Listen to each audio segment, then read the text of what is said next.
কোনো পুলিশের অনুমতি ছাড়া উনি তো একটা বিষয়টাকে ঘোঁট পাকাতে চাইছেন। কিন্তু আমি আপনাকে বলে দিচ্ছি, এসআইআর শেষ হবে, আপনাদের প্রদত্ত খবর অনুযায়ী মার্চ মাসে ইলেকশন ঘোষণা হয়ে যাবে, মে মাসের মধ্যে নতুন সরকারও গঠন হয়ে যাবে। মমতা বন্দ্যোপাধ্যায়ের নেতৃত্বে নতুন সরকার চতুর্থবারের জন্য আবার শপথ নেবে, মামাটি মানুষের সরকার।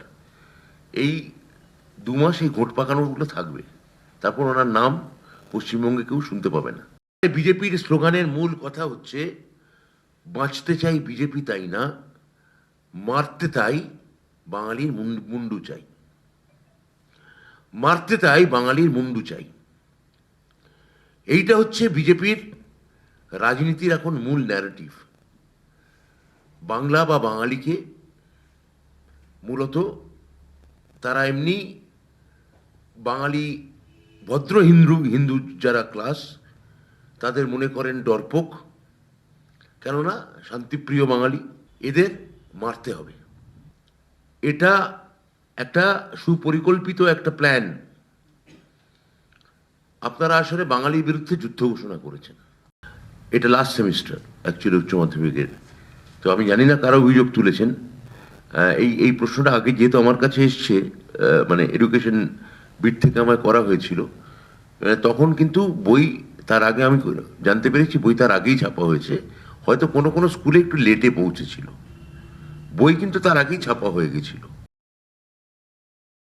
আনফিট বাস যেমন নামেনি, এটা ঠিকই বলেছেন আপনি, কিন্তু আবার অতিরিক্ত বাস আমরা নামিয়েছি যার সংখ্যাটা 400 থেকে বেশি। মাধ্যমিক পরীক্ষা আজকে ভার্চুয়ালি শেষ হয়ে গেল।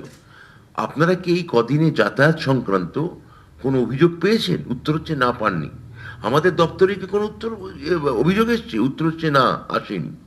তাহলে এই আনফিট বাস বা যাই বলছেন না কেন, যাই বলুন না কেন, সেটা ঘটনায় হয়েছে, কিন্তু আমাদের দপ্তর থেকে, পর্ষদ থেকে অতিরিক্ত দায়িত্ব নিয়ে, অতিরিক্ত অভিনিবেশ নিয়ে সেই বাসগুলোকে নামানো হয়েছে। ফলে মাধ্যমিক খুব নির্বিঘ্নে হতে পেরেছে। সমস্যা হতে পারে না, একটা ফিটনেস না থাকলে তাহলে তো ছাত্রছাত্রীদের নিয়ে যাবে, সেখানেও তো একটা অন্যরকম কোনো কিছু হতে পারে, তাহলে সেটা সেই জন্যই ওটা আটকানো হয়েছে।